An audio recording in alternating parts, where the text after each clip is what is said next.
The Spontaneity Shop presents All British Comedy Explained with Abigoliah Schamaun and Tom Salinsky. Season 1, Episode 3, Not Only, But Also.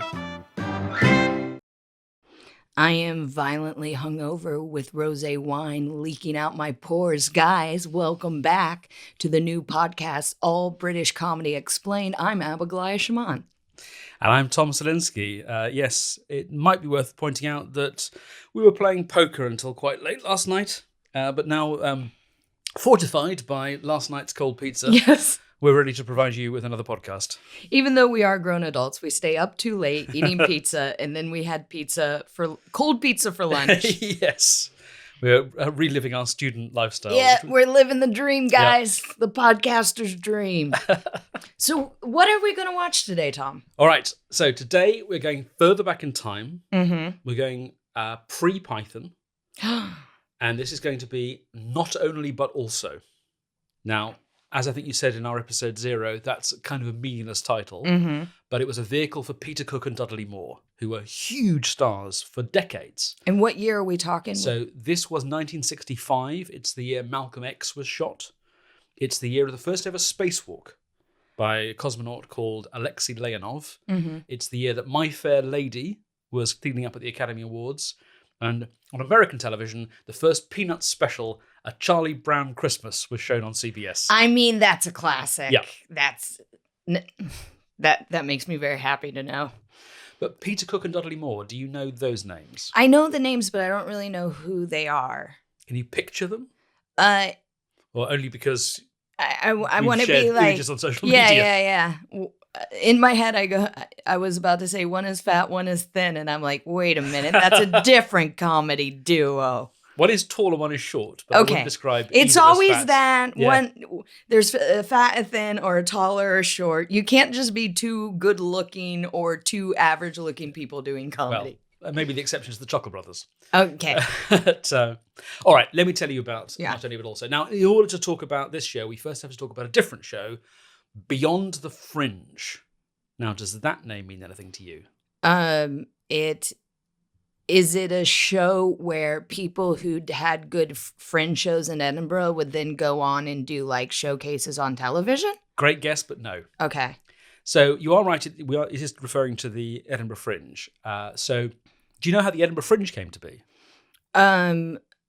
The council wanted money from people down south, and then the Scottish realized how they could extort the English for all the troubles that they've brought them in years gone by. Well, it's called the Fringe Festival. Yeah. Because it was on the fringes of another festival. The Edinburgh Festival. Exactly. So the Edinburgh International Festival started in 1947, Mm-hmm. and like a half a dozen theatre companies turned up uninvited and started doing their own thing at the same time. Mm-hmm. And so that happened again the next year, and after a while, this unofficial Fringe Festival was getting more press attention than its big brother, especially when it came to late-night comedy shows. Okay. So around 1960, the director of the International Festival decides he wants to try and beat the Fringe at their own game. And he never did.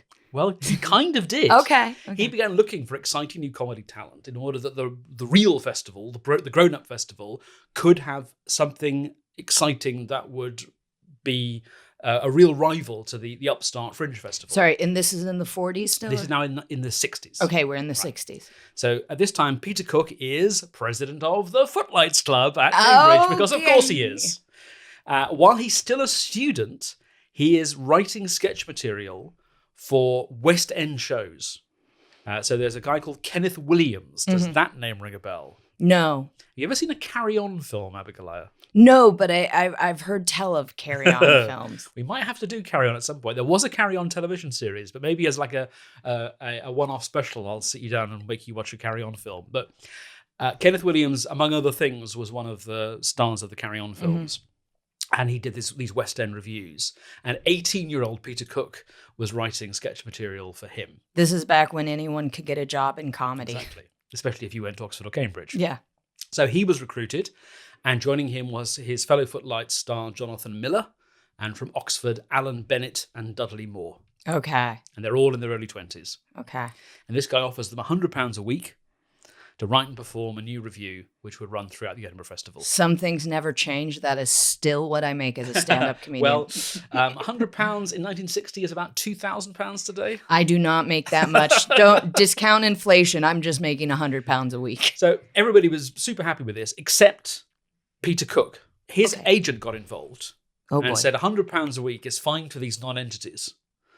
But for an artist of Peter Cook's stature, it is insulting. Because he was already writing for the West End. So Peter Cook got £110 a week. I mean, wowee. And then his agent took 10%. So he got £100 a week. So he got £99 a week and everyone else got £100. That's amazing. Now, this show, Beyond the Fringe, was an absolute sensation. It attacked the military. It attacked the royal family. It attacked William Shakespeare. So, real quick, is this happening? This is happening on television. This isn't radio. This is a stage show at the Edinburgh Festival. Do they do an episode about this on The Crown? They definitely do. I saw that. I thought they were talking about the footlights of Stephen Fry's footlights. No. These are the Dudley Moore footlights. Yes. Okay. Yeah. I know. I know about this. There's a famous story that is dramatized in The Crown where Peter Cook is impersonating Harold Macmillan. And by the way, impersonating the Prime Minister of the day was brand new. No one was doing this. Nobody was doing it. Wow. Nobody would dare. Not only did Peter Cook impersonate Harold Macmillan, when Harold Macmillan got wind of this, he went to the show. He went to the show. Okay. And Peter Cook clocked him and began improvising and walked down to the footlights, walked down to the front of the stage, and still impersonating Macmillan, said something to the effect of, "Many people ask me, what do I do when I discover there are 4 young people down at the Fortune Theatre taking me off on a nightly basis? Well, what I do is I buy a ticket and I sit in the middle of the 4th row with a great big smile on my stupid face, pretending it isn't happening." Which we know from watching The Crown, that was actually really devastating for the poor Prime Minister Macmillan because he was having problems in his marriage and his wife had a side piece and he didn't feel loved. And he went for some comedy. He just wanted to enjoy himself. Poor guy. Not poor guy. I've come to the theatre tonight because I've heard that some cheeky young satirists are making a living doing impressions of me. Which is handy, because I'm told I leave a terrible impression wherever I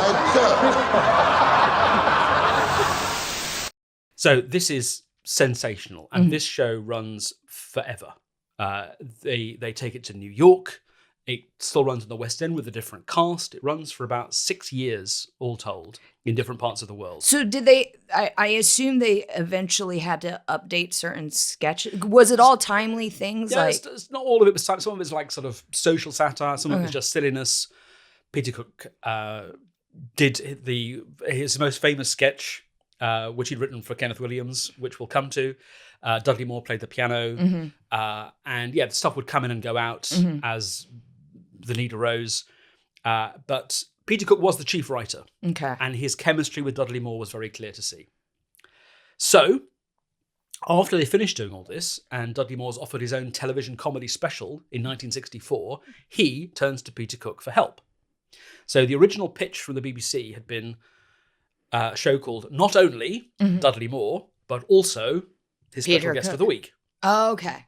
So they made a pilot, and that was the special guest with Peter Cook. But the pilot went so well that when it went to series, they decided to shift the emphasis so it became not only Dudley Moore and Peter Cook, but also their guest of the week. And guests including people like Peter Sellers. John Lennon was the guest on one of the episodes. Wow. Are we going to watch all these that? people? I'm afraid not. Oh. So there were 7 episodes made in 1965, a second series of 7 in 1966, followed by a Christmas special, and then a gap because they were touring, notably in Australia, where they also made some specials, and then there was a final colour series in 1970. They featured music from Dudley Moore, sketches which parodied popular TV shows, old movies, social trends of the day, or just Peter Cook-style whimsy. But the most popular were the so-called Dagenham dialogues, which would feature Cook and Moore as Pete and Dud, Okay. 2 working class types who would sit and philosophize about various topics which they barely understood. And just to back up real quick, they aren't really working class guys. No. So these are pashos pretending to be working class. one of the things about their comedy is a lot of it is class-based because it's Britain in the 60s, but they are equally eager to skewer that kind of working class ideas above your station and what you would call poshos. The very first thing we're going to see when we start watching is them absolutely skewering posho like concert performers. Okay. So they've kind of got it in for everybody. But there's something rather sweet about these Pete and Dud dialogues where they're just like trying to understand. And it's like when you talk to me about British comedy. I'm like, yeah, I get it. Yeah. Well, Dudley Cook and Peter Moore. I get it. Yeah. So Peter Cook's Pete character always thinks he knows what he's talking about. And Dudley Moore's Dud character is usually more at a loss. But of course, Peter Cook's character never knows what he's talking about either. So am I Pete? It's hard. I wouldn't know. How could I tell? But one thing I want you to notice about this, particularly the first of these you're going to see, is it's shot in front of the audience and they've prepared a loose script, but they really are improvising. So they kind of have the shape of it, but they don't have all of the dialogue. They haven't really rehearsed it. And Peter Cook in particular had a habit of keeping a particularly good line back from Dudley Moore. And in the first of these that we're going to see, there's a really clear example, which I want you to look out for. Okay. Now, as well as all this studio stuff, there was some stuff which was a bit more elaborate. Shows that often feature very ambitious opening sequences, which would seem to be just irrelevant stuff, but then it would reveal the name of the program carved into the side of a hill being shot from a helicopter or strung between the parts of the bridge of Tower Bridge. Okay. So there was some kind of more ambitious stuff there, but what people remember is the sketches which are just Peter Cook and Dudley Moore talking, very often as these Pete and Dud characters. So as I said last week, there was this compilation series that was put out and then a re-edited version of that on DVD. But the episodes are at least half music. And while Dudley Moore is a terrific jazz pianist, I didn't really see the point of making you watch 10 minutes of 1960s music. Thank you. So I've boiled it down to 60 minutes of, I think, some really terrific sketches. So definitely from a bygone era, I think this stuff holds up and I really hope you're going to like it. Okay. Yeah, this is the first time you have this like, this means something to me. I know you like the young ones and Monty Python as well, but this is the one where you're like, God, I really want you to like this one feels like it's on a tightrope. I kind of, with Python, as we said on our Python episode, all the best stuff is the stuff that got recycled. I was deliberately showing you some more obscure stuff. And it's quite a common reaction to think, oh yeah, well I love Holy Grail and I love Life of Brian, but this is like a bad first draft version. Yeah. So I wasn't super shocked that you didn't go, oh my God, this is the greatest thing I've ever seen. I'd have been really surprised if you hadn't liked the young ones. And with this one, I just don't know. I'm excited. I'm. Here's the thing. We're talking 65. And as we discussed in episode 0, like I grew up watching Mary Tyler Moore and the Dick Van Dyke Show and I Love Lucy. So like. Don't thank me. Laura, did you know that 1 out of every 50 million women has the wrong baby? Well, that's a cute trick. How does she manage it? Sitcoms from the bygone era, those American sitcoms from days gone by, I really love. Now, this is going to be something completely different, but I can vibe with that sort of, thing. So is it going to all be black and white then? There's a little bit of colour. Okay. So, maddeningly, the 1970 series, which was all in colour, none of that still exists. Really? So all the tapes were wiped, but some of it had been shot on film to be edited in later, and some of that film exists. It surprises me how little they cared about what they were filming back then, because films cared.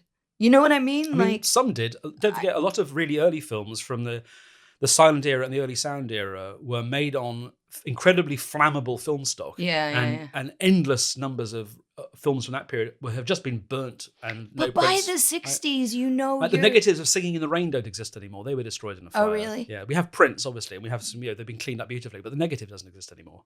Okay. Well, maybe I shouldn't go off and talk about the history of film with you specifically, who also has a podcast about film. And believe it or not, might know more about that as well than I do. So, early days of television, 1950s, there are no video recorders. So basically, it's all live.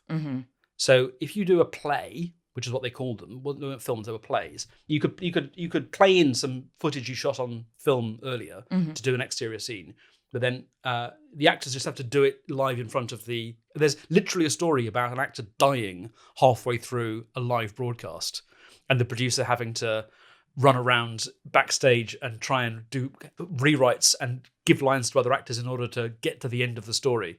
Because the show must go on. The show must go on.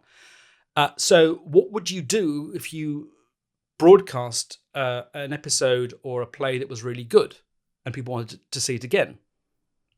You would save that and... Save it how?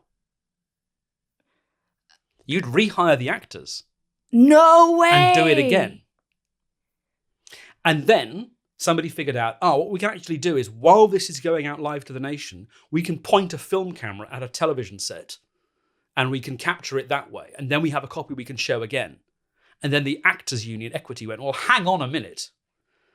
That means that you are paying these actors once and you are getting infinitely many performances from them. And we don't think that's fair. That's how residuals came to be. Yeah. Which no longer exist. Thank you, streaming. But the deal that the Actors Union struck with the BBC was you get to show an episode once, you get to repeat it once, and then if you want to show it again, you have to pay more money. So no one ever wanted to pay more money, so the Beebs would show it twice. So once you've shown it twice, you have something sitting on your shelf which is worthless. Because you can't show it again. And it's so early in TV world that no one's thinking archival footage, this will mean something someday. It was ephemeral. Okay. It wasn't intended to last. So when they needed to reuse the tapes, they would just wipe them. Wow. So a lot of the times we only have these old shows because 60mm black and white film recordings were made for overseas sale. Okay.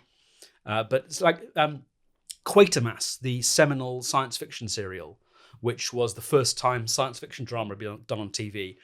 An Australian broadcaster was interested in it, so they telerecorded the first 2 episodes, and then the Australian broadcaster went, no thanks. And so we have the first 2 episodes, and we don't have the last 4. Oh. They went out live once, and they were never recorded in any form. They weren't even wiped, they were just never recorded. So this has never occurred to me, but at the dawn of television was still being treated like live performance. Yes. Like a play. You go out and you do it every night, but once that play closes, you didn't see that play. That's right. Wow. This is fascinating. So real quick, not only, but also, we're going to watch 60 minutes of it today. How long were the episodes that went out? 30 minutes. So I just picked and chosen, and I had in mind, normally we watch 2 episodes, normally they're about 30 minutes. Yeah. So I was like aiming for anything between like 40 and 70 minutes, and it just came out beautifully at 59 minutes. So originally they had 3 series. Yes. Of 7 episodes. Yes. 21 episodes. Yeah, and a Christmas special and a pilot. Yeah, so and then a couple of other stuff. So man, 21. And they destroyed it, and then they destroyed most of it. We'll get to a few shows. If we keep doing this, we'll get to a few shows that do have hundreds of episodes. In fact, the next show we're going to watch has hundreds of episodes. Okay. But for now, it's just 60 minutes of Peter Cook and Dudley Moore. Well, let's go see this. I hope I like it as much as you want me to like it.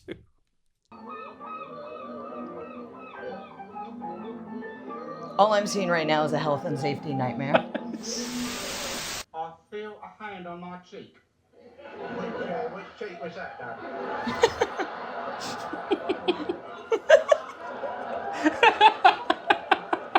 Come on, which cheek was it? It was the left upper.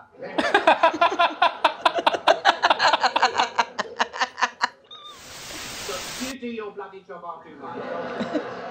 This is what set is actually like. Yeah. Moore was born in the friendly Finnish fishing village of Tomsk. Is that Cook or... That's Dudley Moore. That's Moore?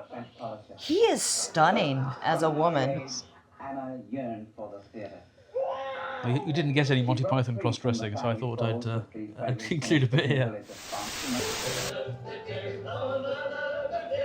I love this.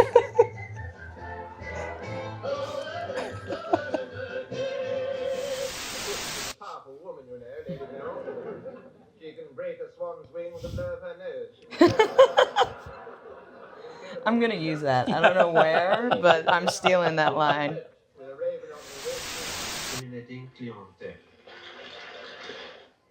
I think this is what French people still think Britain's like. To the tourists from La Belle France visiting the North Circular. All right, welcome back. You seem to be having a good time for most of us. Alan Adele, Alan Adele, Alan Adele. I'm going to have to find that on YouTube and just listen to it all the time. No, that was the one I thought was the biggest risk. Really? It's such a pointless sketch. The point of it is it goes nowhere. It never arrives anywhere useful or interesting. It just sings the same refrain over and over again. Yeah. But for me, it's the details that make it work. It's Joe Melia, who's the actor playing Alan Adale. You just sort of see the hope gradually draining out of his eyes. The fact he can't whistle. Yes. They march forward. Dudley Moore's hat hits the camera. It just... Oh my God, it's funny. Yeah, the meaninglessness of that sketch, and it's freaking catchy. Yeah. You know what I mean? I really was just like, where is this? I want the whole musical. Yeah, I mean, I don't know quite how long the whole musical would sustain, assuming that the whole musical is continuing to warn us that the story of Alan Adele is coming soon for an hour and a half. But I mean, better than some of the things you see at the West End these days. So maybe it's worth saying that with Monty Python and the young ones, they kind of feel like mine. Mm-hmm. Like Monty Python was one of the first things that I saw when I was getting into comedy, and I grew up with the young ones. And this is a little bit before my time, so I sort of watched these shows, or what's left of them, for the first time as I was becoming more of a kind of student of comedy in a more serious way. So I don't know them nearly so well, but a couple of the sketches have just become so famous. And the most famous by far is One Leg Too Few. That's kind of Peter Cook's parrot sketch, because he wrote it for Kenneth Williams when he was 18. He did it in, I think it's in Beyond, it's in Beyond the Fringe. I cheated a little bit here because that's actually from the Australian specials that they did. Okay. So that's why their hairstyles look different. I was going to say, I think... And also, the only clip I was able to find doesn't quite have the end of the sketch. It has like the first 2/3 of the sketch. Oh, there's more to There's it. a little bit more to it. Everyone remembers, I've got nothing against your right leg, the trouble is neither have you. Yeah. And that kind of, nothing else after that is funnier. But a lot of the other versions are either them as old men doing it at charity concerts, or it's the Beyond the Fringe recording, which the quality is so poor. So when I found that clip of the first 3/4 in pretty decent quality, I thought, I'll use that one. One thing, which really has nothing to do with their comedy, but in that one, I thought Dudley Moore looked like Pippin from Lord of the Rings. Yes. Maybe it was because we were just talking about Lord of the Rings before we went on with that hairstyle. I was like, oh, he looks like... And he does pull the same faces as Nathan Lane, which is so weird. When he was in drag, and they both were for the Greta Garbo mockumentary, I really was like, that's Nathan Lane. He looks so much like Nathan Lane. I would describe watching not only, but also like just taking a warm bath. Like it was just so silly and enjoyable. And in our first sketch where they broke, which was the first Pete and Dud, watching them break, and other people have been known to do it, but there's something about watching them break made me feel like I was watching it live. It made me... Did you spot the line that Peter Cook had come up with and not used in rehearsals? No, I couldn't figure out. Which cheek was that, Dud? Yeah, that makes sense. That makes sense. Yeah, it has this vitality, this freshness. You're asking before whether outtakes for the young ones, and there may have been. In fact, I think there are some outtakes from season 2 on the DVD, and there was some of the stuff they just had to go back and do again, or some of the pre-filming they would have multiple goes at. You couldn't retake any of that. You start filming, and when the sketch is over, you stop, and that's what you've got. Yeah. I really enjoyed it. One thing I wrote down was Rowan Atkinson heavily influenced by them? Oh, interesting question. So, so there were these big. I've touched on this. We haven't really gone into it. So there were these big charity concerts in the late 70s and 80s, organised by John Cleese in conjunction with Amnesty. They eventually became known as the Secret Policeman's Ball. There were a few early ones which went under a different title, and one of the earliest ones, which might have been Pleasure from Her Majesty's, was kind of billed as, this is the coming together of the Beyond the Fringe team and the Monty Python team, separated by about 10 years. So Monty Python starting in 69 and Beyond the Fringe starting in 61, so just less than 10 years. So, for example, Peter Cook and John Cleese did an E.L. Whisty sketch. So that teaching ravens to fly underwater is very Peter Cook. And that character of Arthur Streeb-Griebling, he did that character or versions thereof multiple times. And Pleasure of Her Majesty's, he does this character called E.L. Whisty, who, the whale is not in fact a fish. It's an insect. And it lives on bananas. John Cleese turns, the whale is an insect and it lives on bananas? No, it's a joke. So Peter Cook being incredibly deadpan, John Cleese being very frustrated, both playing very much to their strengths. But the star of the show was the then unknown Rowan Atkinson. And the final sketch is a sketch from Beyond the Fringe about a group of doomsday cultists sitting on top of the mountain waiting for the end to come. And Rowan Atkinson, and this would have been worked out in rehearsals, I'm sure, but it's just fascinating to compare the Beyond the Fringe version with the Pleasure of Her Majesty's version. Rowan Atkinson taking Dudley Moore's part pads his part in the most extraordinary way. Go on. So there's a bit in the sketch where Dudley Moore says, so Peter Cook is the leader of this cult, and he's talking about all the things that will happen, and the heavens will open, and a mighty wind will rent all asunder. And Dudley Moore says, will this wind be so mighty as to lay low the mountains of the earth? And Peter Cook says, no, it won't be quite as mighty as that. That's why we come up on the mountains so we shall be safe.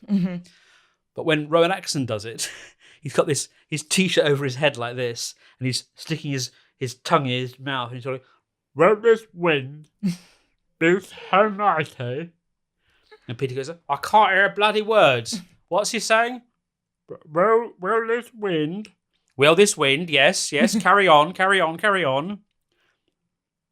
Will this wind? Down here, will this wind again? We all heard that. We all know will this wind. But what will this wind is what we want to know. What will this wind? Not will this wind. We're all sick of will this wind.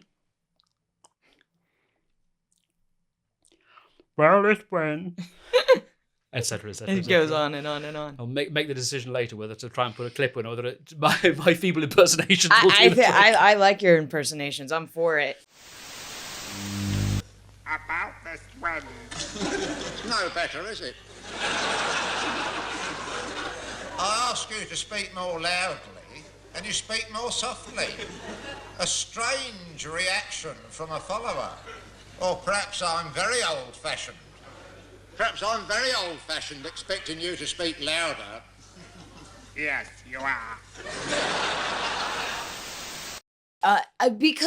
So one thing that my roommate in college had was like a tape of Rowan Atkinson's, I guess his comedy special where he did a bunch of sketches, and one is, I think one he's playing maybe a school principal or headmaster, is like had to have him killed. There's something about what they were doing that reminded me so much of what Rowan Atkinson does in that special. So one of the things I'm really interested in as we do this podcast is the way in which all these people influence each other. Yeah. And I think Peter Cook's slowness and his deliberation and his very particular way with words has a definite descendant in Rowan Atkinson's use of language. And that famous one-man show, also featuring Angus Deaton. Yeah. Who would often tartly point out that he was the other man in Rowan Atkinson's one-man show. And that gave rise, among other things, to Mr. Bean. Because a couple of those sketches were turned into the first Mr. Bean special. So did Peter Cook write most of the sketches that we just watched, or did they both write them? I think they both contributed, but just as Peter Cook was the chief writer on Beyond the Fringe, I think he was probably the driving force behind Not Only But Also. Maybe that's why the Not Only But Also episodes were about 40% music, because that was Dudley Moore's domain. Okay. And remember, this had been conceived originally as a vehicle for Dudley Moore, rather than as a vehicle for the two of them as a double act. Who's your favorite of the two? Peter Cook's a comedy genius. Yeah. He's just a legend. And I love Dudley Moore. I think he's great. But nothing can touch Peter Cook when he's flying. One of those other charity shows, maybe it was also Pleasure at Her Majesty's, they did it for 4 nights. And on the first night, somebody wrote a very curmudgeonly review, basically saying that these old men dragging out this ancient material, we don't need to see One Leg Too Few again. Yes, we do. Can't they come up with something new? And the Jeremy Thorpe trial was going on while this was happening. So prominent politician involved in a sex scandal. Okay. And it was widely thought that the judge's summing up was incredibly biased. And so in between shows 2 and 3, Peter Cook wrote a new monologue spoofing this summing up, which was an absolute sensation. It was so well received. Not only was it in the filmed version of the show, they actually put it out as a record. You may choose, if you wish, to believe the transparent tissue of odious lies which streamed on and on from his disgusting, greedy, slithering lips. That is entirely a matter for you.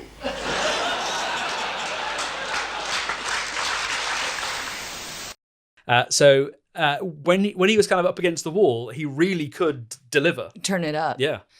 I don't know why, but like, I was really drawn to Dudley Moore. I might have to break up with Rick Mail. Like I was quite, I was besought. I was besought with that tiny little man. But so the actual show, is the actual show not only but also as funny as the hour we just watched? I mean, I've given you what I think is the best. So I would say a typical show would have at least one sketch as funny as anything I just showed you. A couple of musical interludes which aren't trying to be funny, and then probably one sketch that just maybe hasn't succeeded as well. Like I said, you saw in the titles clips of nuns bouncing on a trampoline in slow motion, which is a sketch that starts out okay, and then it's just like a minute and a half or 2 minutes of nuns on a trampoline, which is like, sure, but that's not, as far as I'm concerned, a laugh riot. And then the sketch where Dudley Moore was dressed as Angus from AC/DC. What?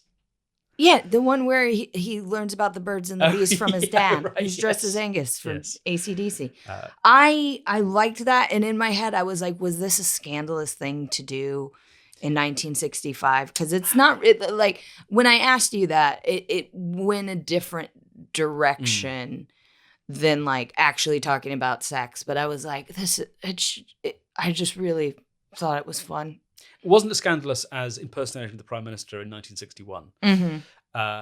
So no, this wouldn't be one of those shows that was offending public decency. Like somebody like Mary Whitehouse, do you know that name? She was this self-appointed guardian of TV morality in the 1970s and 80s and was forever whipping up press campaigns, ban this filth. And she hated the young ones. But I don't think, even though 65 is a bit before she was really active, I don't think she would have had a bad word to say about Peter Cook and Dudley Moore. She probably would be saying of Rick Mail and Adrian Edmondson, why can't they do something like that nice Peter Cook and Dudley Moore used to do? Ah, okay. I see. I liked all of, the only one that I was just kind of like, was the French documentary about the North Circular. Yeah. Which was funny, but for me it wasn't just super laugh out loud. I wanted to include a couple of pre-filmed things because a typical show would include several of those as well. I don't think they're the strongest material. I think the strongest material is Pete and Dud in the studio talking nonsense to each other. Yeah. That's what I'm there for. I would totally agree with that. I just really found it to be just so enjoyable to watch. Just so pleased you like Alan and Dale, because I think that's among the funniest things that's ever been put on television. I really, really liked it. And it was just so comfortable to watch. Maybe it's just because everything that's going on in the world. It was just Yeah. like, this is nice. It would be interesting to. Now I want to see their more subversive stuff. You know what I mean? Well- Now I want to see the prime minister. I want to see. Have you ever heard of Derek and Clive? No. Who are Okay. Derek and Clyde? So later in their careers, not much later, but later, things aren't going quite so well. And Peter Cook is battling alcoholism. And therefore is becoming less and less of a reliable comedy partner for Dudley Moore. He's now pursuing his own career. But he gets a call out of the blue, and Peter Cook tells him to come to this recording studio and has these sort of scraps of paper in his pocket. And he's clearly, even though it's the middle of the afternoon, clearly been drinking all day. And they just start recording and improvising these foul comedy routines.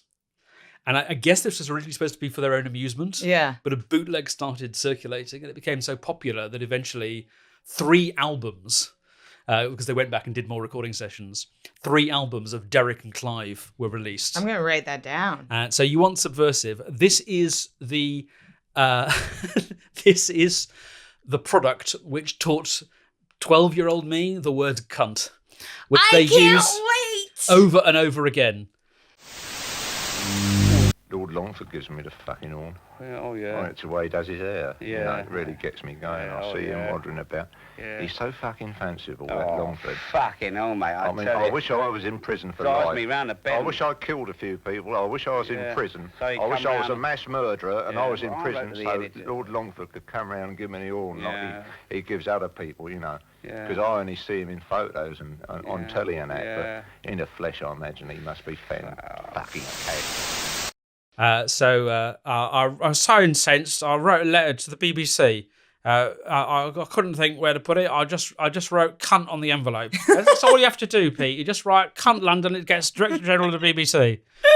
But they just, they're pissed, they're improvising, and some of it's nonsense, some of it's incredibly funny. A couple of bits are done in front of an audience, not a big audience, but there's an audience there. The cover of one of the albums literally looks like a polythene bag full of vomit. Great. What do you reckon? This came out in the Late 70s. Yeah. Okay, yeah. Yeah, so you want subversive, they can deliver. Right. Why don't you tell me what you think might have been included in other shows or future shows? Okay, this one I found tricky. All I could think is because you mentioned they did stuff about the royal family. In Beyond the Fringe, In yes. Beyond the Fringe. Okay, so maybe this didn't make it to the television show, but I was like, okay, did they do one where it was like Prince Philip and the Queen trying to change a tire and arguing like an old married couple? Or is there like kind of like what they did with Greta Garbo? Is there a version where they did something with Judy Garland or a spoof on Somewhere Over the Rainbow? If they were to do something today, the Greta Garbo mockumentary made me be like, I want to watch them do something similar, but talk about the Taylor Swift and Travis Kelce romance. Oh my God, I would love that. I would love That would to be amazing. see that.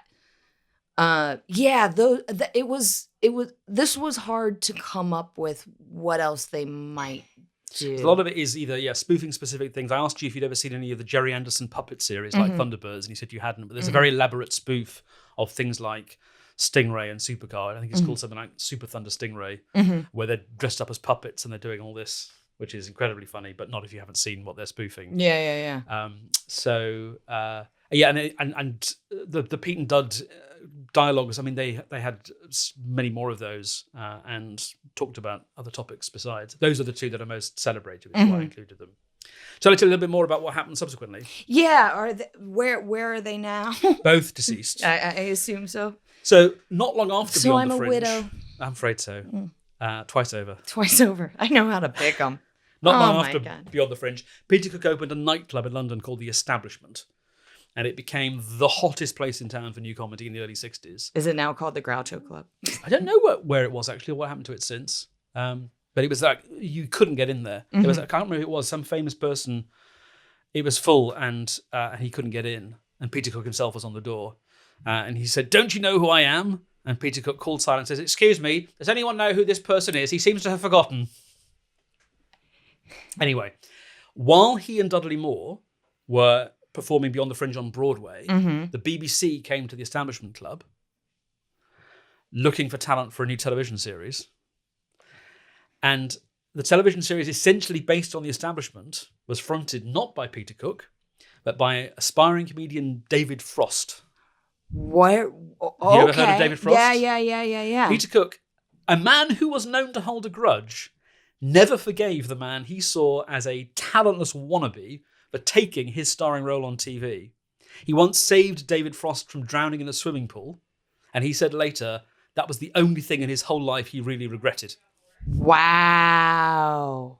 Peter Cook sounds like a troubled, spicy man. That's not unfair. Like most comedic geniuses.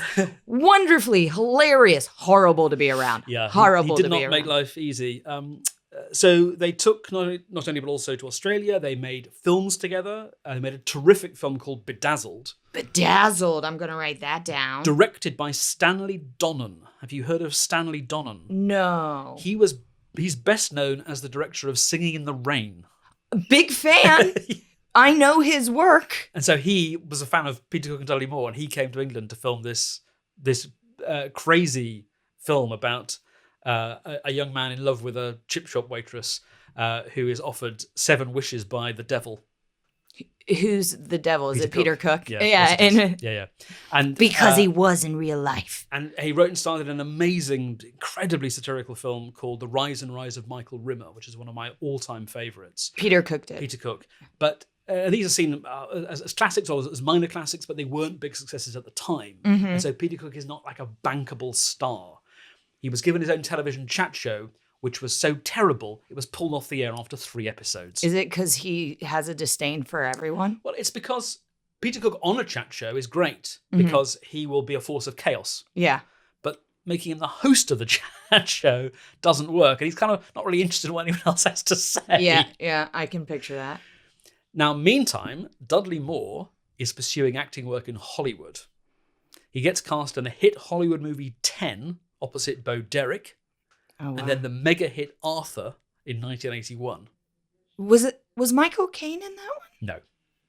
Is Michael Caine in Arthur? I don't think Arthur? so, no. Okay. John Gielgud had a second lease of life in his career because he played the disdainful butler. Okay. And Liza Minnelli is the female lead. In the original Arthur? In Arthur, yeah. Wow. But tall, good-looking Peter Cook is enraged and consumed with jealousy at the sight of his tiny, club-footed friend becoming a Hollywood sex symbol. Yeah. And he descends further into drink and drugs, guest appearances in terrible films like Yellowbeard. He's in Supergirl, in an awful film called Without a Clue. But he has one final moment of greatness on the chat show Clive Anderson Talks Back, an edition of that show in 1993. And maybe we'll save that story for another day. No! I want to know! Right, very briefly, Peter Cook wanted to come on the show. You know Clive Anderson? Yeah, He was yeah, the original yeah. host of Yeah. Whose Line Is It Anyway Yeah, on I British know. television. And Famously, got his own chat show. Hosts the Chortle Awards. Yes. Indeed so. Had been a television scriptwriter, writing sketches for other comedians, for Not the Nightclub News, for Smith and Jones, all these people, Spitting Image before then. And then had his own chat show. And Peter Cook wanted to come on it, but he wanted to come on in character. Which character? Well, so none of this was like trailed. I was just watching Clive Anderson Talks Back in the mid-90s because I was a comedy fan. Yeah. And I can't remember who the first character is, but he comes out, it's clearly Peter Cook. Wait, you watched this live? I watched it go out on television. I wasn't in the audience. Right. Sorry, that's what I mean. Yeah. You watched it as it happened Peter Cook, for the world. Clearly Peter Cook comes out, but he's introduced as, I can't remember which character it was, the old judge, Sir James Beecham. And they have this incredibly funny interview, and then he goes off, and there's a little comedy sketch, as there would be in between the guests on Clive Anderson Talks Back, and then he introduces the next guest, who's this mad UFO enthusiast, also played by Peter Cook. Okay. Peter Cook was all of the guests on this episode of Clive Anderson Talks Back. That sounds like so much fun. It's incredibly funny. And I love football. Yeah. Football is She's a cruel mistress. She's more than a mistress. She's a wife. She's a mother. She's a daughter. She's an errant child. She can make you laugh. She can make you cry. She can bring tears to my eyes. She can bring blood to my shoulders. She can bring the kettle to the boil. She can bring the kettle to the boil. Because football is about nothing unless it's about something. And what it is about is football. Excuse me. Right. Okay. But the way they had to do it was because Clive Anderson needs to know what questions to ask. Yeah. So they literally had to assign a researcher to each of these 4 characters to interview Peter Cook, who was just improvising. Yeah. And then having to try and remember at least half of what he'd improvised with the researchers and then give at least some of the same answers back when interviewed by Clive Anderson. But it worked so well and it's so funny.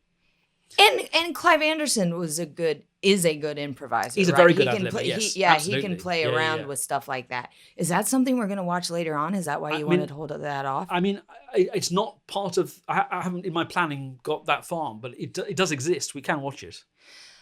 It seems, as you're describing kind of what became of them, it seems like Peter Cook is this tortured artist who always thought he deserved more. And am I right that Dudley Moore just can't believe what was happening to him the entire time and accidentally wound up opposite Liza Minnelli in something? Late in life, Peter Cook would take to ringing up local radio stations in character as Sten from Norway just to amuse himself. Okay. Just because. Wow. And then when did they die? Like, do you know what years? After Clive Anderson talks back, Peter Cook had passed within the next 2 years. Okay. Maybe never having bettered that sketch he wrote when he was 18. He was 57 when he died. And Dudley Moore That's so young. carried on making films and television appearances, playing piano. He suffered a series of strokes in the late 90s. He was diagnosed with Parkinson's in 1999, and he died in 2002, having made it to 66. So still not old by modern standards. Am I right in saying that all the comedians who we've talked about who have passed way younger than they should have? There's a python that's Terry gone. Jones had a decent innings. Graham Chapman died very young. Rick Mayall died very young. Yeah. The other young ones are still alive. Peter Cook and Dudley Moore both died young by modern standards. Peter Cook, really, 57 is no age at all. Was it drinking? Basically, yeah. Yeah. He was. You see him making those later appearances. He's in one of the television episodes of Whose Line Is It Anyway, and he does not look well. That's so tragic because what we just watched were just two silly, young, beautiful men making such fun, enjoyable stuff. Oh, it makes me sad that Peter Cook got sad and bitter and drunk. Drugs and alcohol do not make you a better comedian, children. Trust me. All right. So where does this go on the shelf of comedy glory? Or does it remain in, what did we call it? We call it the bargain bin. The bargain bin and the shelf of... Fame. The shelf of fame. The shelf of fame, like the Hall of Fame, the shelf of fame. You know, I really thought the young ones were going to stay number one for a while. Maybe it's where I'm at in my mind today, but that just felt so good to me. And it made me laugh, but it also relaxed me. Like, I feel like... The Young Ones is not relaxing. No, it's not relaxing at all. I feel like on days when I just need a moment, or say I'm working and I just need 15 minutes of like, I just need to shake my head, I could put on a Peter Cook and Dudley Moore sketch and feel cleansed and feel inspired. So, on that note, they go on the shelf of fame. They are now number one, and the Young Ones is now number 2. Okay. And you were so afraid. I just thought, especially with Alan Adale, which like I said, I think is so funny. But this is my favorite part. I can just imagine staring at that going, I have no idea what is going on or why this is supposed to be funny. They're just singing the same thing over and over again. But I want to join in.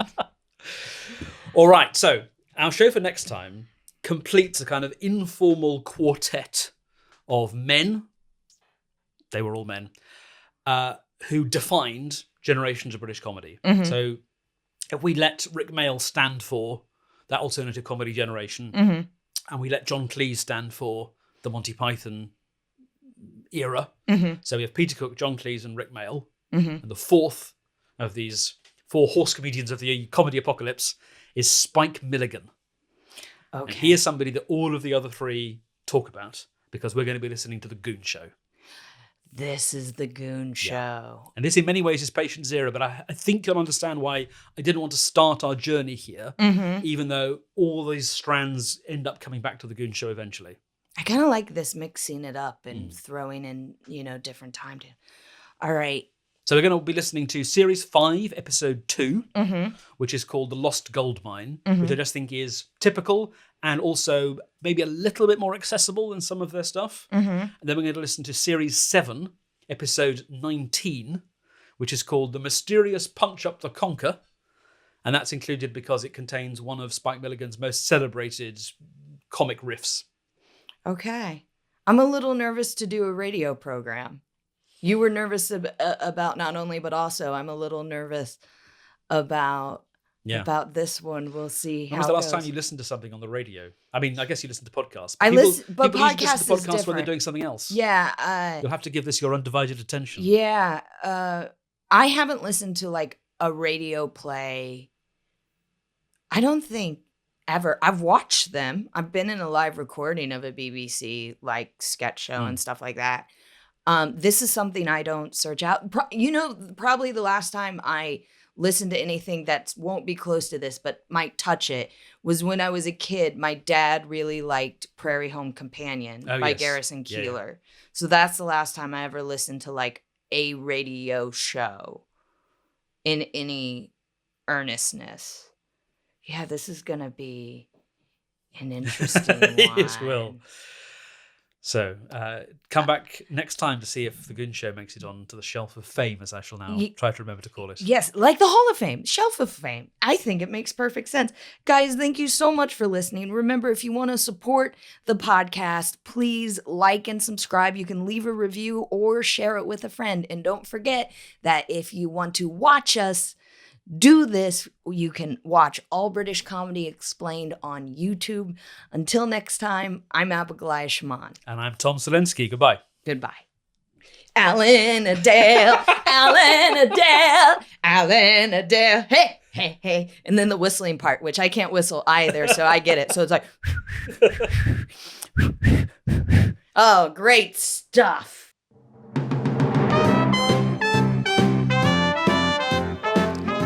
You have been listening to All British Comedy Explained with Abigoliah Schamaun and Tom Salinsky. It was a Spontaneity Shop production for the internet. Find us online at allbritishcomedy.com, join our Facebook group, or follow us on Instagram or TikTok. Join us next time for episode 4, The Goon Show.